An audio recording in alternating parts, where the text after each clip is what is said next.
Ve abriendo tu Biblia en el libro del profeta Ageo. Vamos a ver una palabra que el Señor me dio ayer para el ayuno, pero muy fuerte lo colocó en mi corazón para compartirlo para toda la iglesia. Tiene algunos matices distintos para los que estuvieron ayer, podamos comprender nuevas cosas en el mismo texto.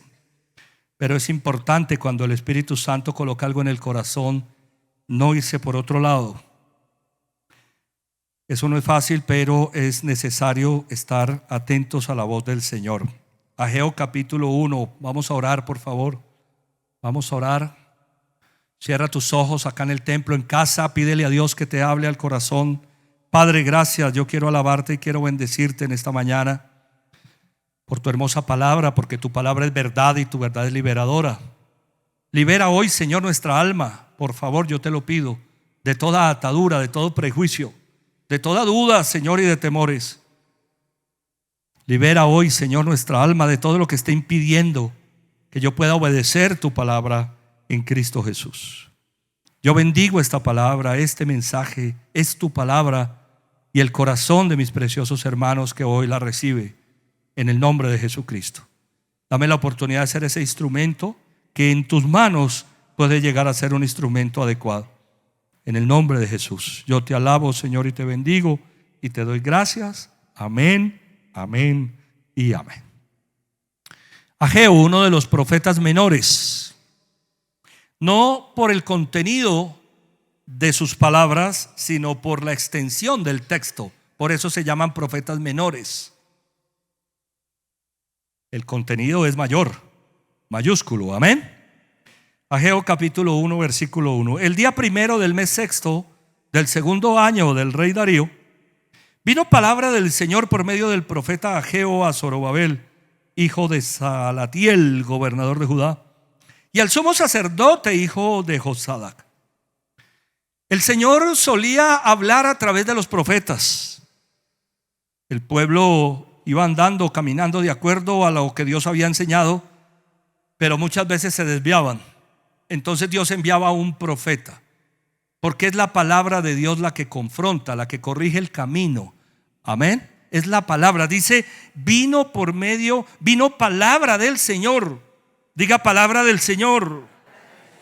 Vino palabra del Señor por medio del profeta Ageo. Ahora, fíjense ustedes que quienes reciben la palabra son dos personas muy importantes, muy influyentes en la época. Dice, a Zorobabel, hijo de Salatiel, gobernador, la autoridad civil, el gobernador, puede ser también la autoridad militar. Y al sumo sacerdote, la autoridad espiritual, eclesial, las cabezas. Mire que el Señor viene con una palabra y al gobernador y al sumo sacerdote les da un mensaje claro. Versículo 2. Así dice el Señor de los ejércitos: este pueblo afirma que todavía no ha llegado el tiempo para reconstruir ¿qué? El templo del Señor. No ha llegado el tiempo para reconstruir el templo, la casa de Dios. ¿Qué fue lo que pasó?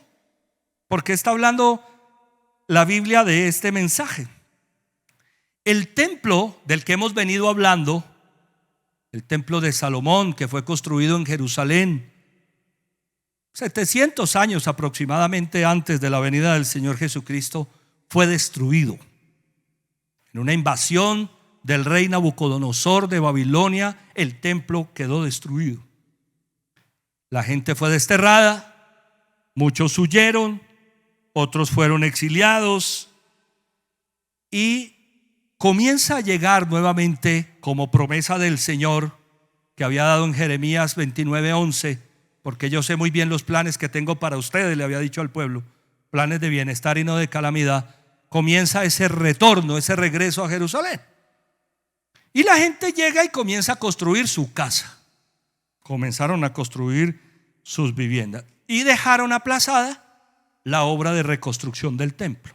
Por eso la palabra dice, este pueblo afirma que no ha llegado el tiempo para reconstruir el templo del Señor. Bueno, eso es lo que a veces hacemos, dejar a Dios en segundo lugar. En vez de ponerlo en el centro, en primer lugar en nuestras vidas, lo dejamos en segundo lugar. Eso fue lo que hizo el pueblo.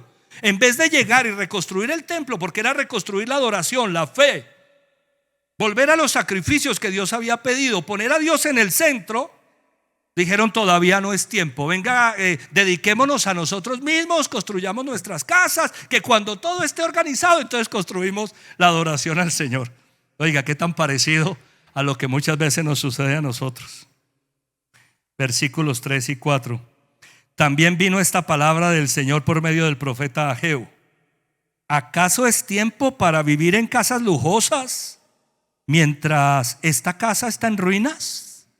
Miren la palabra del profeta. ¿A qué viene la palabra? A confrontar. Diga: la palabra viene a confrontar.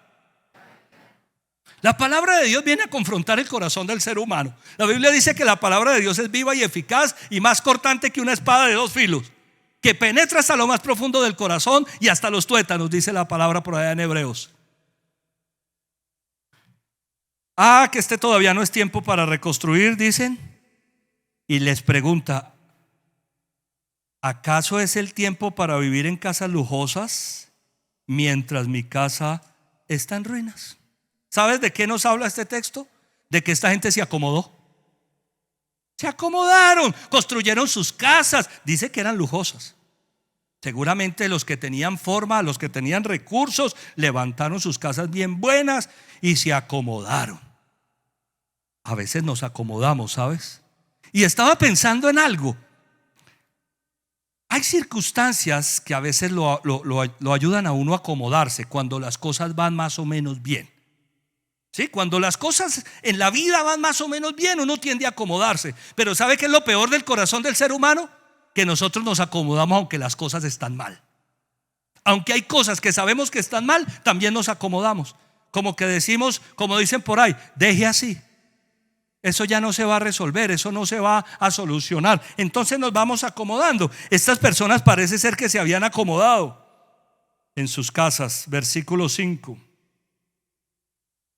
Así dice ahora el Señor de los ejércitos: reflexionen sobre su proceder.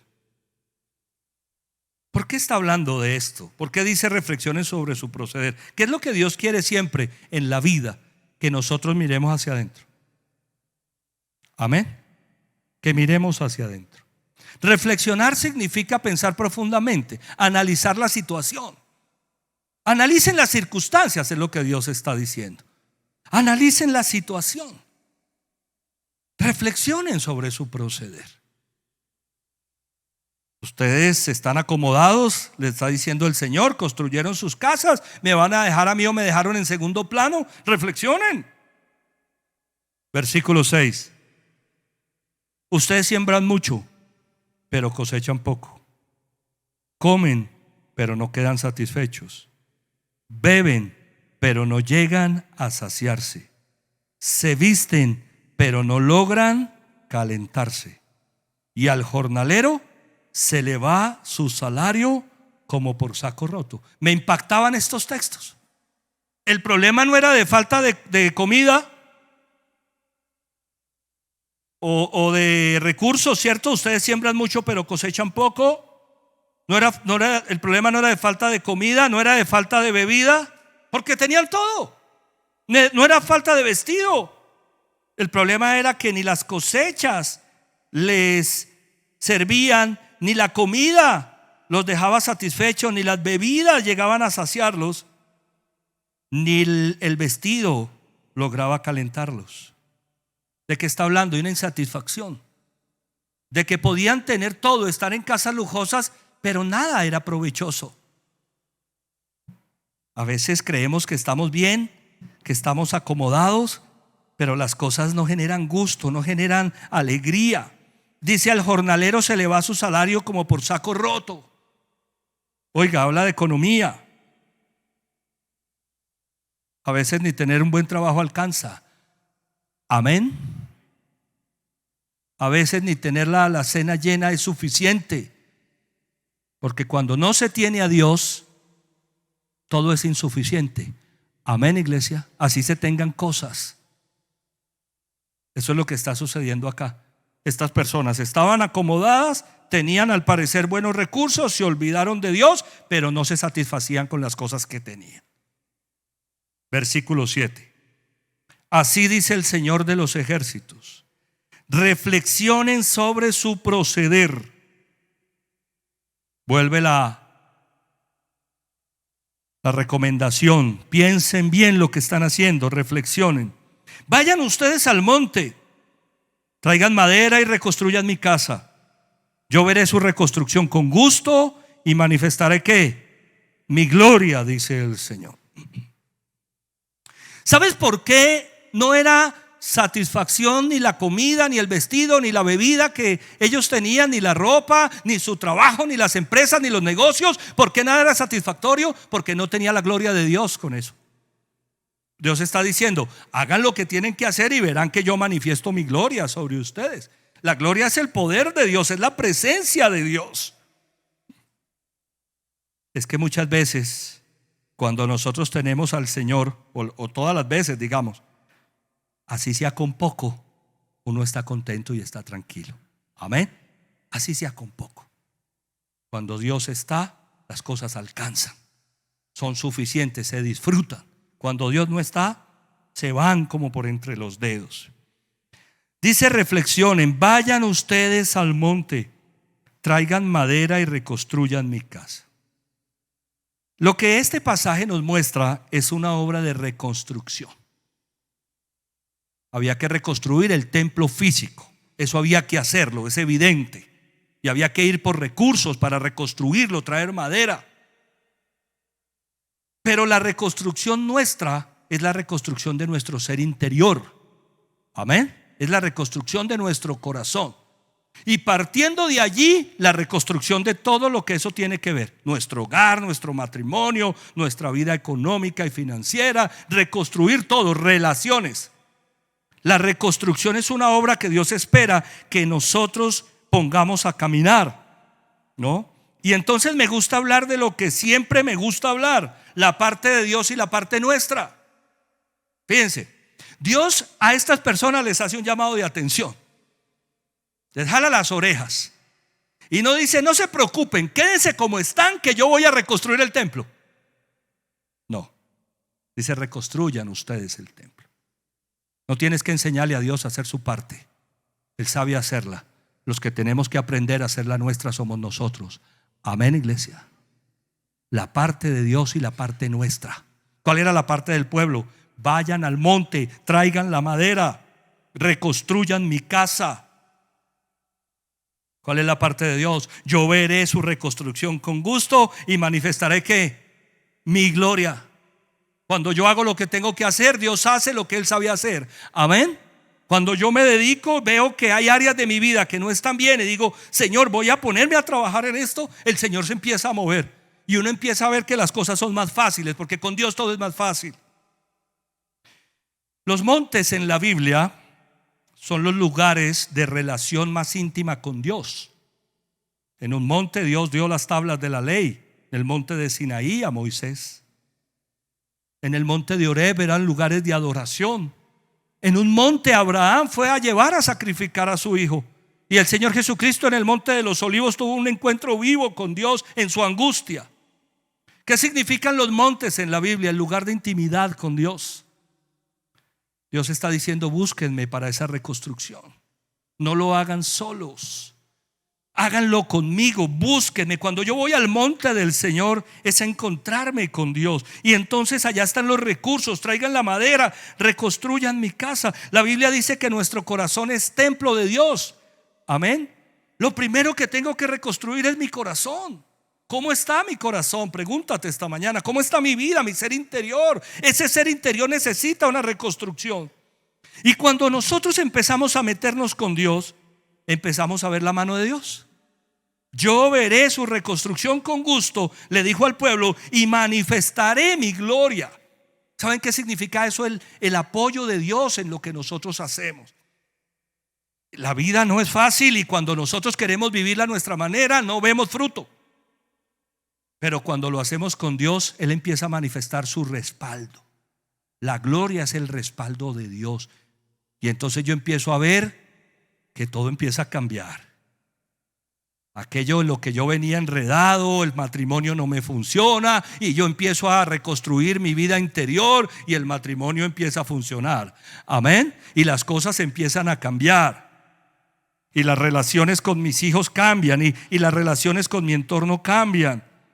La Biblia dice: yo veré su reconstrucción con gusto y manifestaré mi gloria.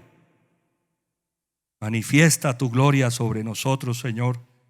Que podamos tener siempre tu respaldo. Eso es algo que nosotros debemos, con lo que debemos contar, con el respaldo de Dios.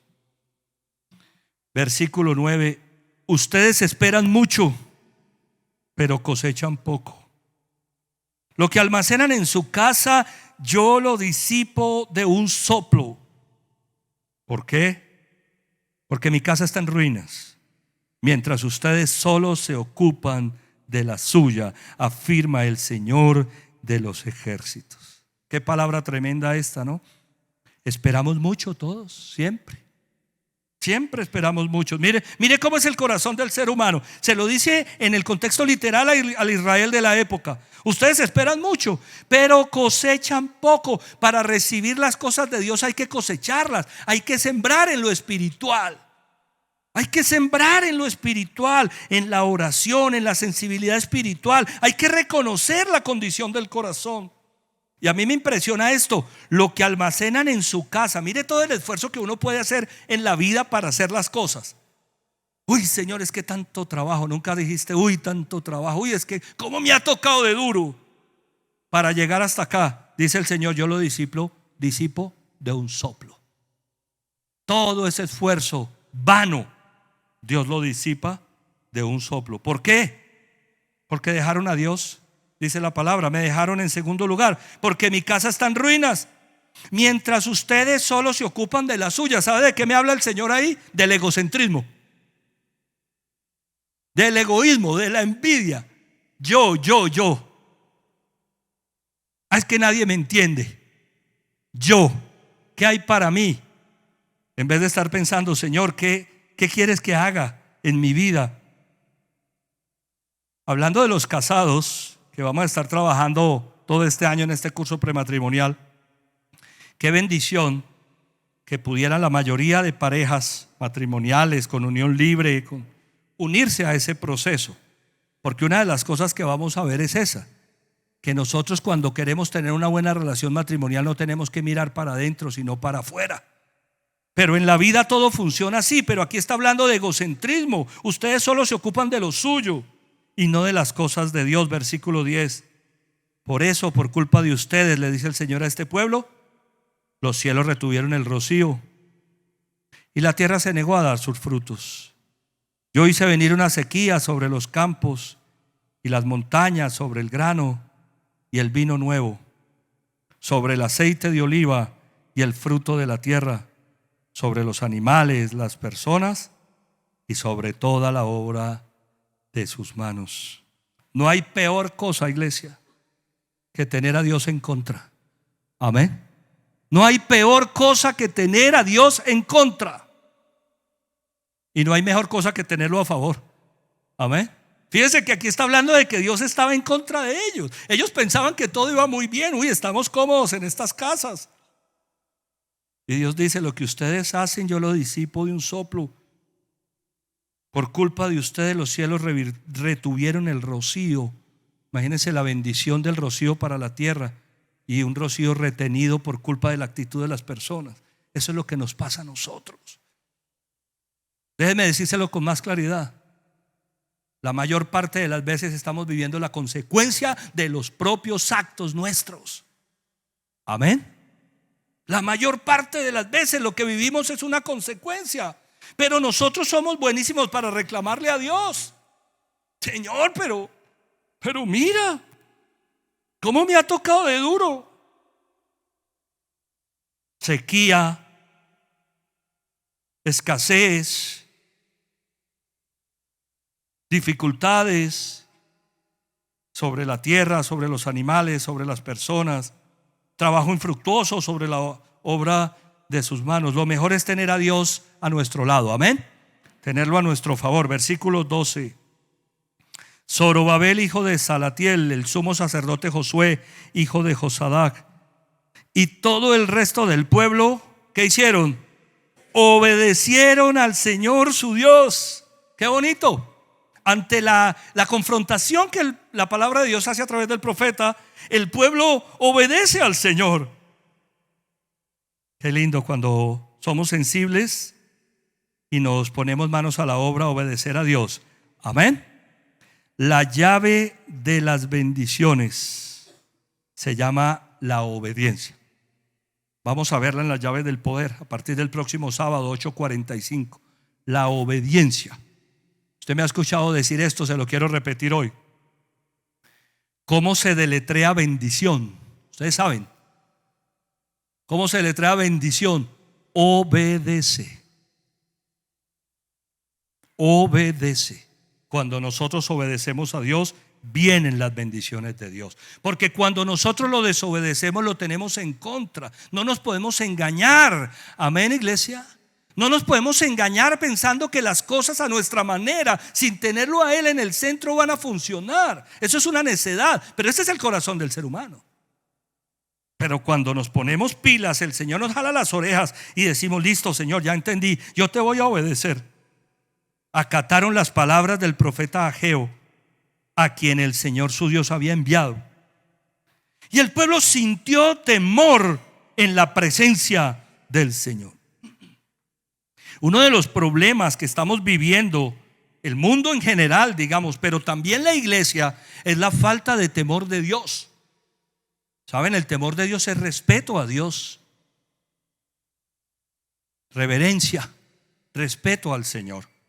Cuando yo vivo con temor de Dios, cuido mi manera de vivir, porque digo: Dios me está viendo. Y puede ser que yo esté haciendo cosas que le estén desagradando. Cuando yo vivo con temor de Dios, digo: yo no puedo hacer esto.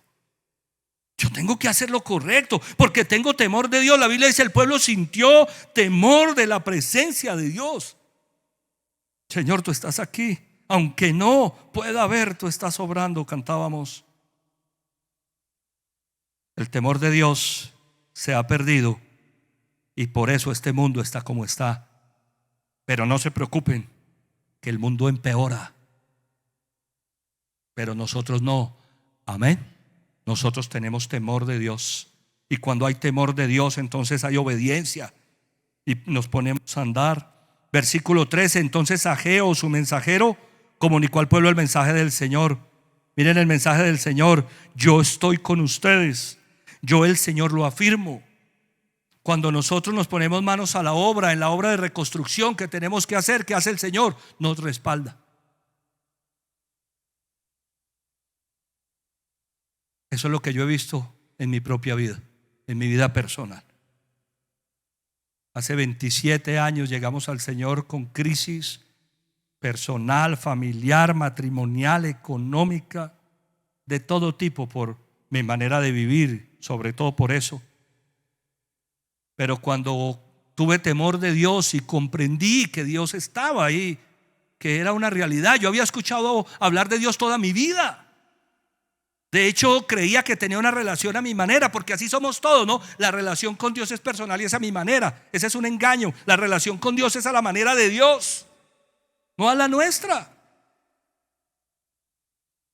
Y comienza ese trabajo de reconstrucción en nuestra vida, y comenzamos a ver la gloria de Dios sobre nosotros, restaurando hogar, restaurando matrimonio, restaurando vida, restaurando salud. Yo he sido sanado por el Señor milagrosamente, sanado por Dios de muchas cosas.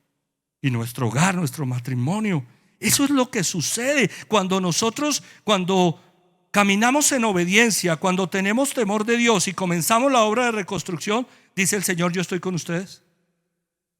Yo estoy con ustedes, yo el Señor lo afirmo. Versículo 14: el Señor inquietó el espíritu de Zorobabel, hijo de Salatiel, gobernador de Judá, y el del sumo sacerdote Josué, hijo de Josadac, también el espíritu del resto del pueblo. Y aquí hay algo que me impactó sobremanera. Fíjense que estoy trabajando con una revisión de la Nueva Versión Internacional. La Nueva Versión Internacional tuvo una revisión y estoy trabajando en ella. ¿Sí? Dice que el Señor inquietó ¿qué? El espíritu. El Señor inquietó el espíritu de Zorobabel, el espíritu de Josué y el espíritu del resto del pueblo. ¿Qué significa eso? Que Dios puso convicción.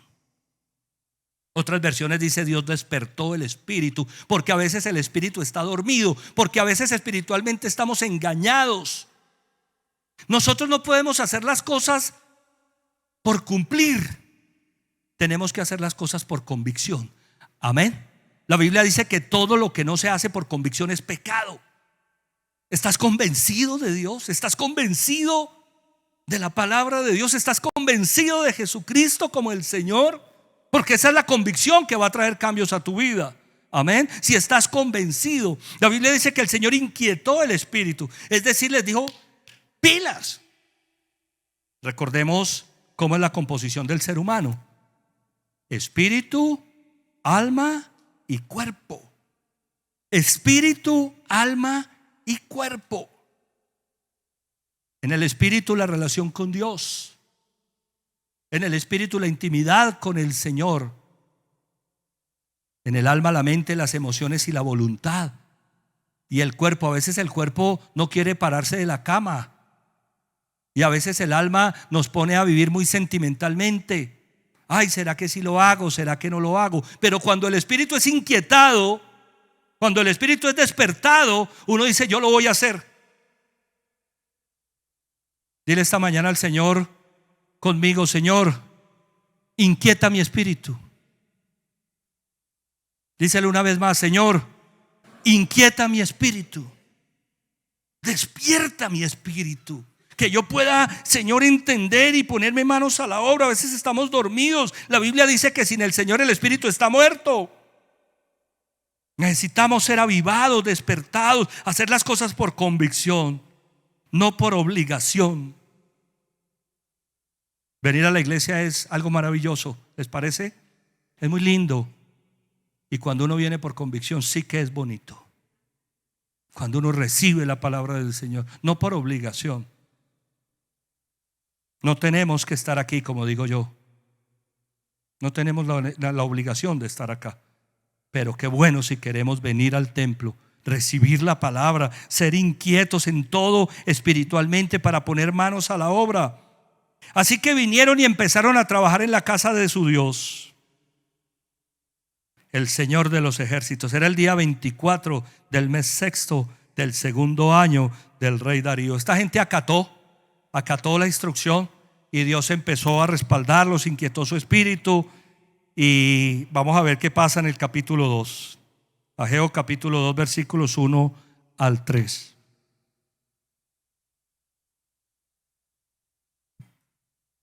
Pues ahora, el día 21 del mes séptimo vino palabra del Señor por medio del profeta Ageo. Vuelve otra vez la palabra. Pregunta a Zorobabel, hijo de Salatiel y gobernador de Judá, al sumo sacerdote Josué, hijo de Josadac, y al resto del pueblo: ¿queda alguien entre ustedes que haya visto esta casa en su antiguo esplendor, este templo en su antiguo esplendor? ¿Qué les parece ahora? ¿No la ven como muy poca cosa? Qué tremenda palabra es esta. Una pregunta tremenda. El templo que Salomón construyó era un templo majestuoso. Majestuoso. Hay que leerlo en el segundo libro de Crónicas. Hay que ver en el primer libro de Crónicas cómo David consigue todos los materiales para construir el templo. Y le deja listo oro, madera de acacia, cedro, plata, telas, piel de delfín y una cantidad de cosas que se necesitaban para construir el templo. Esa construcción fue maravillosa, fue majestuosa. Dice el Señor: ¿queda alguien que se acuerde de cómo era esa construcción? ¿Sabes qué me ponía el Espíritu Santo anoche revisando las notas? Ese es el deber ser, las cosas bien hechas, lo que debe suceder en una relación matrimonial. ¿Cómo es un matrimonio bien bonito, bien llevado? ¿Cómo es una relación con los hijos bien armónica? ¿Cómo es una vida que agrade al Señor? Ese era el esplendor. ¿Cómo era ese templo? ¿Queda alguien entre ustedes que haya visto ese templo en su antiguo esplendor? ¿Qué les parece ahora? ¿No lo ven como muy poca cosa? Está hablando de ruinas, ¿no? Ese ideal, aquello que queremos, no lo consigo. No lo he podido conseguir. No lo he podido tener. ¿No? Yo quiero tener algo que funcione, algo bonito, una buena relación. No lo puedo tener.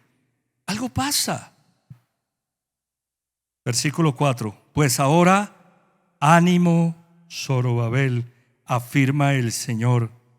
Sé fuerte, Josué, hijo de Josadac. Tú eres el sumo sacerdote. Sé fuerte, pueblo de esta tierra, afirma el Señor. Manos a la obra, que yo estoy con ustedes, afirma el Señor.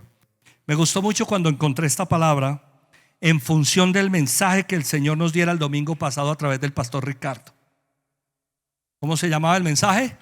Ánimo, la victoria está asegurada. Ánimo, es que a veces nos desanimamos. ¿Por qué nos desanimamos? Les lo voy a tratar de explicar lo que el Señor ha colocado en mi corazón. Porque no logramos el ideal. Ay, tan bonitos que son los matrimonios que van a la iglesia, menos el mío. Tan feliz que se ve la gente y yo tan triste que me mantengo.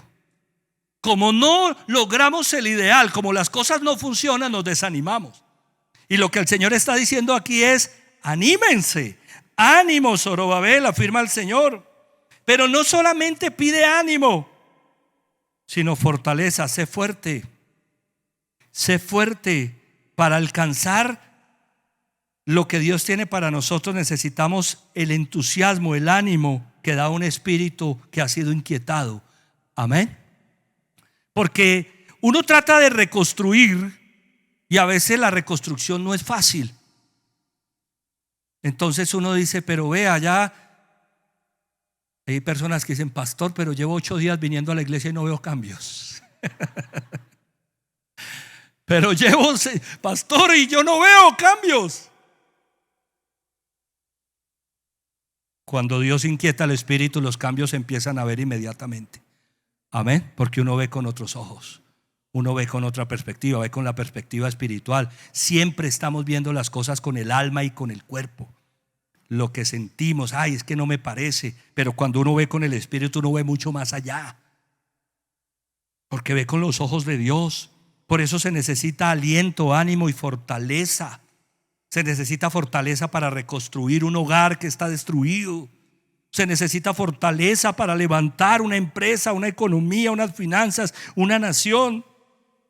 Tú eres el sumo sacerdote. Sé fuerte, pueblo de esta tierra, afirma el Señor. Manos a la obra, que yo estoy con ustedes. Manos a la obra, que yo estoy con ustedes. Diga conmigo: manos a la obra. La parte nuestra, manos a la obra. La parte de Dios, yo estoy con ustedes, afirma el Señor de los ejércitos. Piensa en esta mañana: ¿cuáles son aquellas áreas de reconstrucción en tu vida hoy?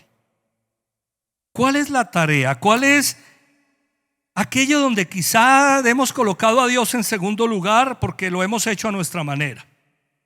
Oh, nosotros creemos que somos sabios. La Biblia dice: no seas sabio en tu propia opinión y prudencia.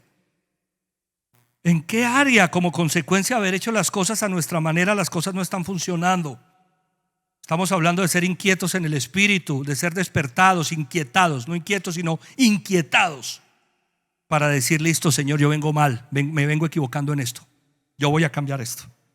Yo voy a ponerme manos a la obra. Yo sé que tú estás conmigo. Versículo 5. Mi espíritu permanece en medio de ustedes, conforme al pacto que hice con ustedes cuando salieron de Egipto. No teman. Esta es una palabra muy poderosa para Israel de la época. Miren cómo es Dios. Dios les dio una promesa cuando eran esclavos en Egipto. Y el Señor les dice: mi espíritu, Espíritu Santo. En la Biblia, cuando la palabra espíritu es con la E mayúscula, es el Espíritu Santo. Cuando es con E minúscula es el espíritu humano o espíritus engañadores, es decir, demonios. Pero aquí está hablando del Espíritu Santo. Mi espíritu permanece en medio de ustedes, conforme al pacto que hice con ustedes cuando salieron de Egipto. No teman. A veces llegamos a la iglesia, comenzamos a caminar de la mano del Señor y empezamos a temer, a dudar, pero ¿será que sí? Pastor, ¿usted cree que sí? ¿Que sí me pongo en eso? Claro que sí. Si es lo que Dios quiere, camina en ese sentido, que Dios te respalda. No tengas temor, Dios está contigo. Si estamos apuntando para el lado correcto, para el lado de la voluntad de Dios, amén. ¿Cómo vamos a tener temor si el Espíritu Santo está con nosotros? Voy a hablar algo sobre el Espíritu Santo seguramente en uno de estos próximos sermones. Tengo preparado ya el esquema de los sermones para hablar de sanidad interior, porque Dios ha inquietado mucho mi corazón de que hablemos de sanidad interior. Muchas veces las cosas en la vida no se resuelven porque no se ha sanado nuestro corazón. Amén. Y cuando yo no estoy sano, mi visión está distorsionada.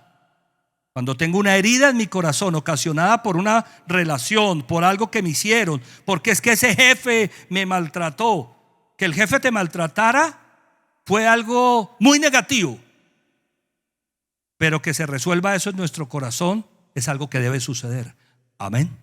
Porque si no, nosotros vamos a tener una visión distorsionada. Sanidad para el alma herida. Entonces ya está listo ese esquema de sermones para trabajar en él. Pero es necesario hablar del Espíritu Santo también.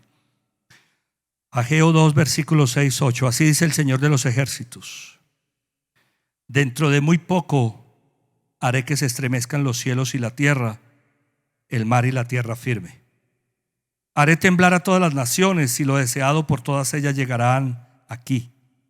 Así llenaré de esplendor este templo, dice el Señor de los ejércitos. Mía es la plata y mío es el oro, afirma el Señor de los ejércitos. Esta palabra es fundamental en este sermón y en este contexto se las voy a explicar. Cuando tú vas a reconstruir algo, necesitas recursos. Recursos que la mayor parte de veces, en nuestro caso, son espirituales. La fe, la paciencia, el amor, son recursos espirituales. ¿En manos de quién están los recursos? Me pregunto yo. En manos de Dios. Amén. Dios es el Dios de los recursos, no en nuestras manos. Nosotros somos escasos. Nosotros vamos a reconstruir algo y decimos: pero si yo fui el que ocasionó esta destrucción, ¿cómo lo podría reconstruir? ¿Cómo podría hacer yo eso? No se imaginen que para nosotros, para Claudita y para mí, fue fácil llevar a cabo una reconstrucción conyugal, una reconstrucción matrimonial. Si yo fui el ocasionante de la mayoría de los problemas, ¿cómo ahora lo voy a hacer? Si siempre lo hice mal. Con los recursos que vienen de Dios. Amén. Dios cambia vidas. Dios pone cosas nuevas en el corazón, nos pone a pensar de manera diferente. Ese es Dios. Por eso el Espíritu Santo es fundamental en esto. Dice: mi espíritu permanece en medio de ustedes. No es con fuerza ni poder, dice la palabra del Señor, sino con mi Santo Espíritu. Los recursos para toda reconstrucción vienen de Dios. Entonces mire cómo lo dice. Así dice el Señor de los ejércitos: dentro de muy poco. Me encantó esa expresión. Diga: dentro de muy poco. ¿No le apasiona esa expresión? A veces decimos: ay Señor, pero tanto tiempo. Dice el Señor: ¿dentro de qué? Cuando somos inquietados en el Espíritu y nos ponemos a marchar en obediencia a la palabra del Señor, dice el Señor: dentro de muy poco. Dios está dando una promesa a esta gente. Ustedes pónganse a reconstruir, que yo me encargo de la provisión. Miren cómo funciona. Dentro de muy poco haré que se estremezcan los cielos y la tierra, el mar y la tierra firme. Oiga, un sacudón. Un sacudón, que el Señor sacude el cielo para que vengan los recursos. Haré temblar a todas las naciones, y lo deseado por todas ellas, las riquezas, llegarán aquí para que ustedes reconstruyan el templo. Porque yo sé que ustedes necesitan materiales para reconstruir su vida, para reconstruir su relación, para reconstruir esa área en crisis. Yo sé que ustedes necesitan materiales. Dice el Señor: yo me voy a encargar de eso. Miren cómo es de bonito este texto. Lo deseado, haré temblar a todas las naciones de la tierra, y lo deseado por ellas llegarán aquí. Les hablaba ahora que cuando David y Salomón se encargaron de la recolección de materiales, llegaron materiales de toda la tierra, pues de Egipto, del Mediterráneo, para la construcción del templo de Dios. A veces uno dice, pero ¿cómo lo voy a hacer? Es que no es en nuestras fuerzas. Amén. Es con el poder de Dios. Él es el dueño de los recursos. Él es el que tiene la paciencia para que tú esperes. Él es el que tiene una nueva visión para que tú veas las cosas distintas. Voy a contarles algo de este testimonio personal que a veces me gusta compartir. Permíteme contar esto, mami, lo cuento porque te lo he escuchado decir.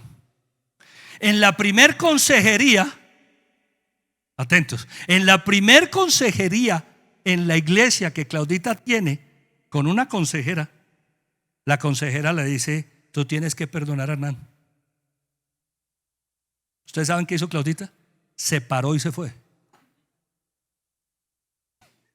Para usted es muy fácil decirlo, pero es que usted no sabe lo que él me ha hecho.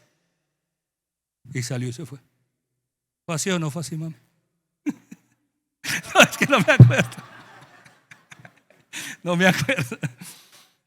Eran tales las heridas que yo había ocasionado al corazón de Claudita, que cuando le hablaban de perdón era una cosa muy difícil.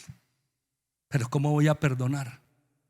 Bueno, llegamos a la iglesia y comenzamos a caminar, y como los recursos, que la mayor parte de veces son espirituales, y todos los recursos están en manos de Dios, Dios empezó a cambiar mi corazón y el corazón de Claudia. Y cuando Claudita empezó a ver que lo de nosotros con Dios era en serio, y el Espíritu Santo empezó a transformar mi vida, ¿saben qué dijo un día? Este es el hombre que yo quiero, pero así cambiado. Si es posible, amén. Porque los recursos son de Dios y son espirituales. Y cuando Dios inquieta nuestro corazón y nosotros marchamos en obediencia, para cualquier reconstrucción Dios empieza a mandar los recursos. A veces uno cree que no es posible perdonar, o no es posible tener paciencia, o no es posible cualquier cosa. Dios dice, voy a sacudir el cielo. Dentro de muy poco tiempo, dice el Señor, mía es la plata y mío es el oro, afirma el Señor de los ejércitos. Miren el contexto en el que está dado esa palabra. Ustedes necesitan recursos, los recursos son míos. ¿Vamos entendiendo, iglesia? Lo que nosotros necesitamos, Dios lo tiene. Necesitamos es marchar, reconocer nuestra condición, lo que esté pasando hoy en nuestra vida. Estoy hablando de matrimonios, pero quizás sean relaciones con hijos, quizás sean temas económicos, laborales. Versículo 9.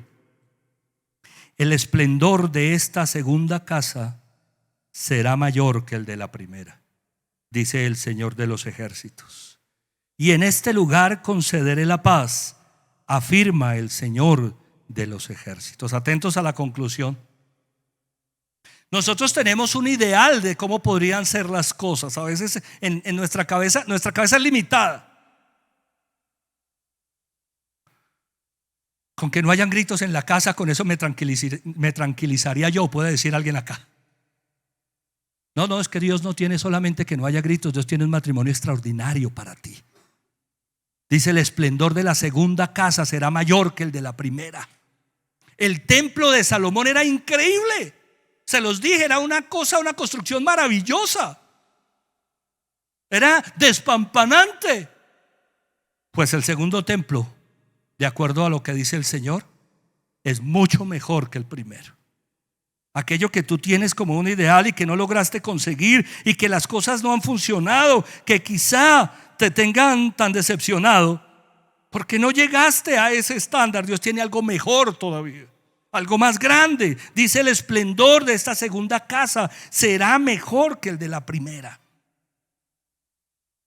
Bueno, ni para qué vamos a hablar de cosas que nunca funcionaron en nuestra vida, que cuando comienzan a funcionar uno dice, wow, Señor, es verdad que tú lo haces. Y aquí hay algo muy lindo. Y en este lugar concederé ¿qué? La paz. ¿Alguien quiere paz? La palabra bíblica es shalom. Shalom, que significa una paz completa. Señor, si tan solo tuviéramos paz. Iglesia, es probable que nos hayamos acomodado y hayamos dejado al Señor en algunas cosas de nuestra vida a un lado. ¿Saben qué me puso el Señor esta mañana? En mi oración personal, esta palabra, como Dios la da en el contexto literal, era para su pueblo. Para su pueblo. Era para que los que lo conocían. Ustedes se fueron a vivir a Jerusalén y me dejaron a un lado cuando yo les había dicho que me llevaran en el centro. Era para su pueblo. Esta palabra es para nosotros creyentes. Aquí hay personas nuevas, que Dios los bendiga, porque también es para ti esa palabra. Pero esta palabra es para aquel que dice que es un hijo de Dios y ha dejado al Señor en muchas áreas a un lado y ha empezado a hacer las cosas a su manera. Y entonces, cuando uno toma la decisión de dejar a Dios a un lado, ¿saben qué hace el Señor? Permítame expresarlo con esta manera. Creo no estar muy equivocado. El Señor dice: hazlo a tu manera. ¿Cuántas palabras hemos visto donde Dios no se opone? Hoy la vas a embarrar, no, espérate. No.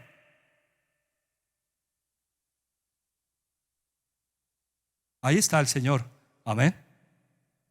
Cuando nos acomodamos en alguna circunstancia de la vida, dejamos a Dios a un lado, viene la reprensión, viene la palabra del profeta a jalarnos las orejas, a decirnos: no me hagan a un lado, pónganme en el centro de su vida, de su matrimonio, de su economía, de su hogar. Pónganme en el centro, que yo tengo los recursos.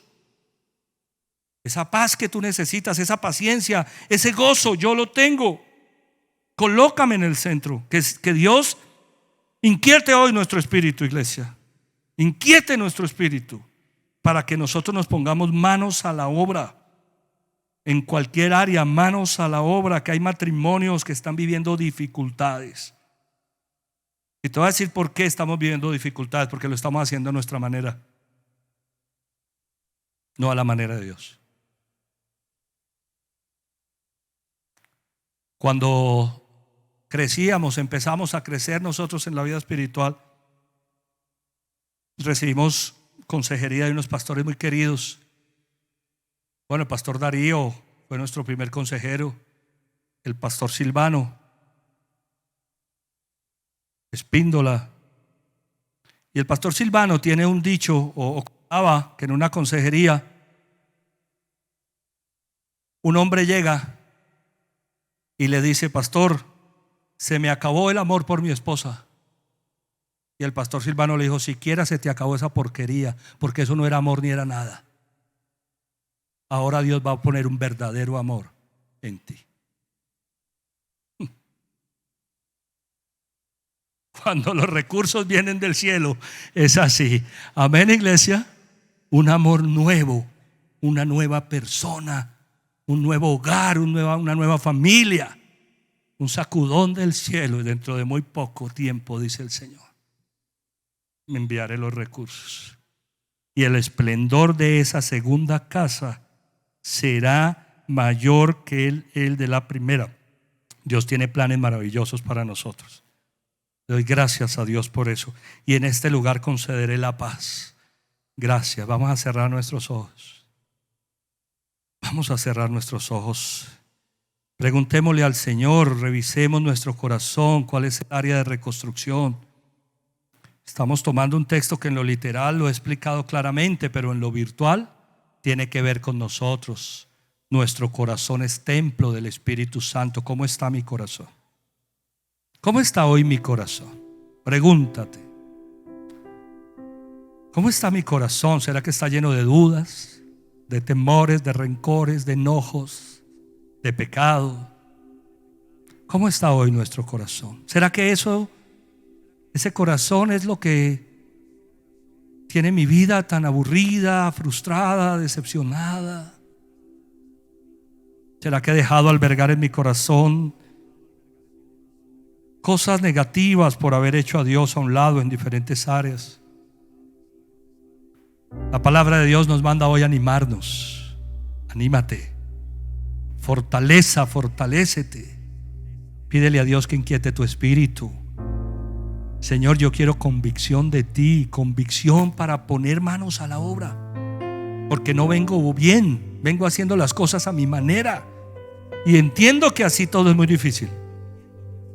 Pero ahora entiendo, por lo que tu espíritu nos ha revelado, que los recursos están en el cielo, son suficientes, y que con un sacudón del cielo, Señor, tú haces llegar los recursos, porque tuyo es todo. Yo te pido por convicción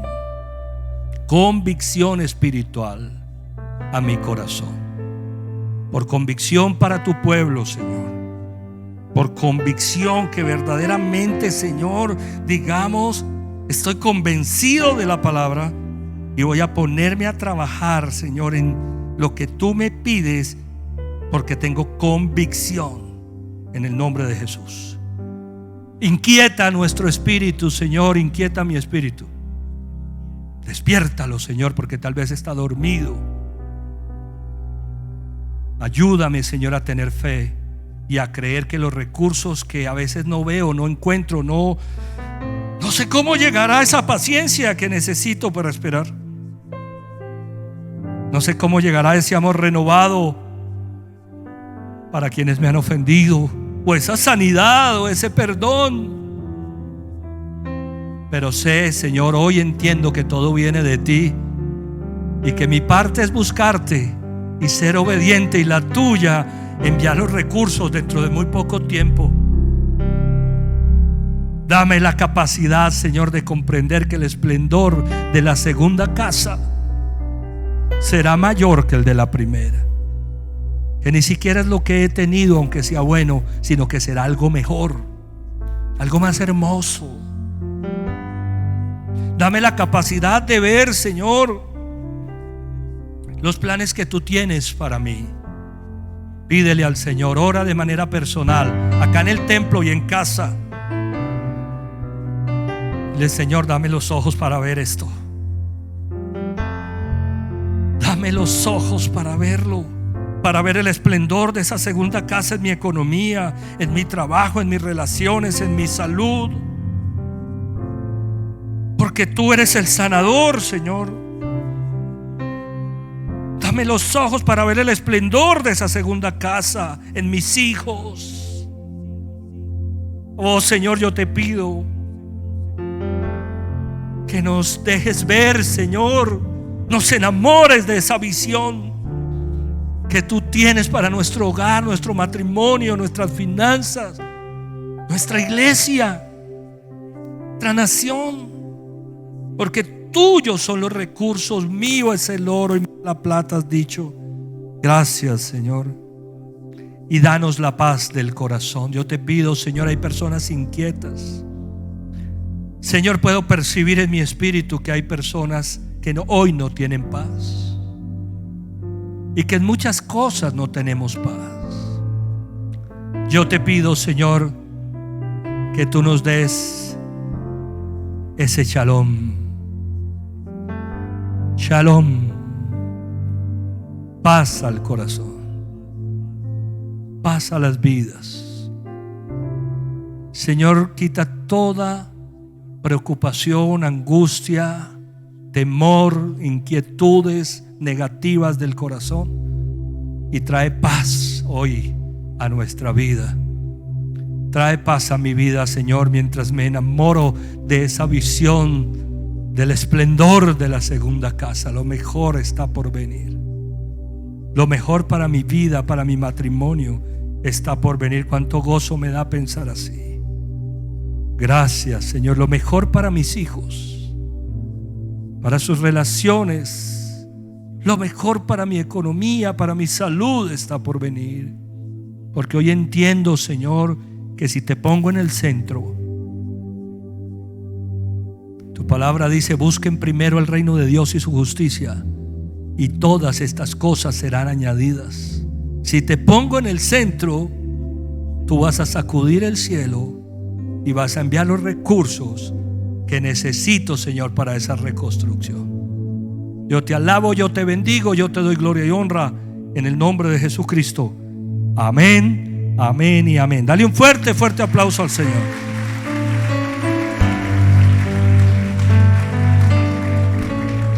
Que Dios los bendiga. Me gustaría preguntar si hay personas que vienen hoy por primera vez. Si vienes hoy por primera vez, levántame tu mano. ¿Quiénes vienen hoy por primera vez? Dios te bendiga. ¿Por aquí alguien más? ¿Por allí? Dios los bendiga. Dios te bendiga. Dios te bendiga. Démosle un fuerte aplauso al Señor.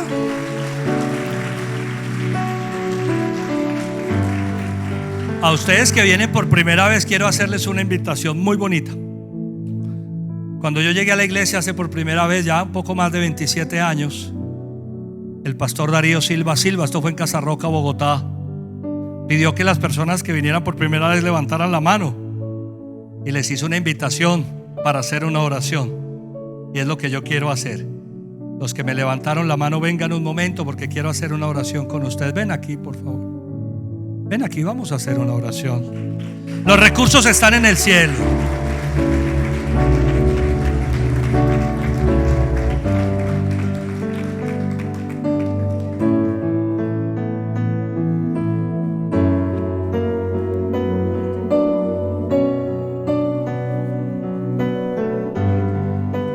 Dale un fuerte aplauso al Señor.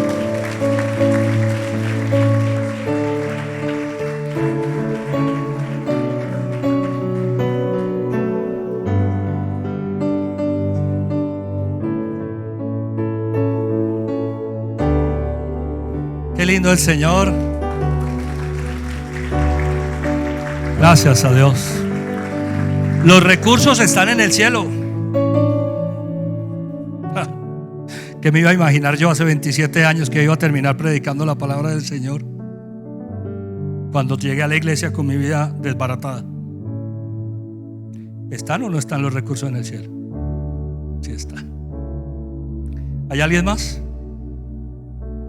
Tal vez has venido otras veces, pero nunca hiciste esta oración para decirle: Señor Jesús, yo te necesito.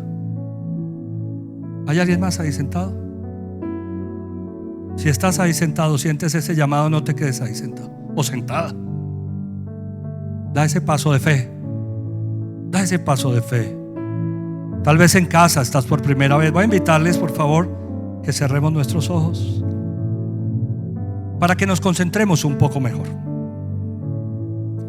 Yo voy a decir la oración y quiero pedirles el favor que la repitan con todo su corazón.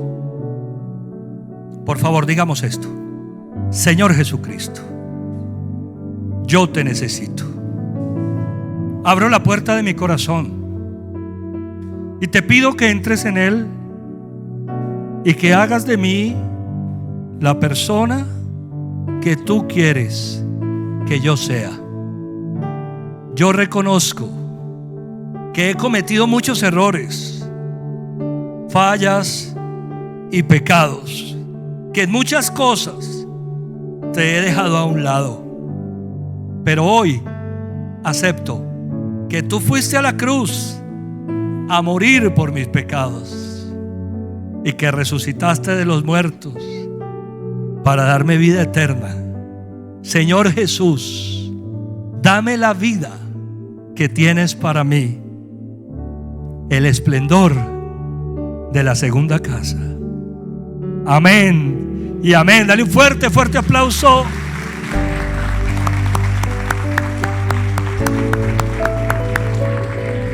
Qué alegría que estén hoy aquí con nosotros. Bienvenidos. Esta es su casa. Me alegro tanto poderles dar un abrazo ahora cuando los despida. Ya les voy a decir para dónde los voy a despedir. Ustedes conocen el camino, porque ya vinieron, ya saben cómo llegar acá. Si ustedes vuelven, vamos a seguir creciendo juntos, aprendiendo. Y eso va a ser una experiencia muy bonita, porque se necesita hacer un proceso también de crecimiento. Ah, tan bonita la iglesia, sí, pero ¿para qué venimos? A crecer, a conocer a Dios. Y yo quiero invitarlos a eso, a que den el paso, a que venzamos la inercia y digamos: listo, yo vengo viviendo así, pero esto cambió. Y Señor, gracias, porque así como lo escuché del pastor, sé que así va a funcionar en mi vida. Si lo hiciste con él y con su familia, lo vas a hacer en la mía. Y eso es lo que yo espero. Estaré orando para que regresen. Esta es su casa. Allí está Claudita, mi amada esposa. Les dije que ya les iba a decir para dónde les iba a invitar. Ella tiene algo especial para compartir. La iglesia tiene algo especial para compartir. Vayan con Claudita al salón de bienvenida y permítanme darles un abrazo. Que Dios los bendiga.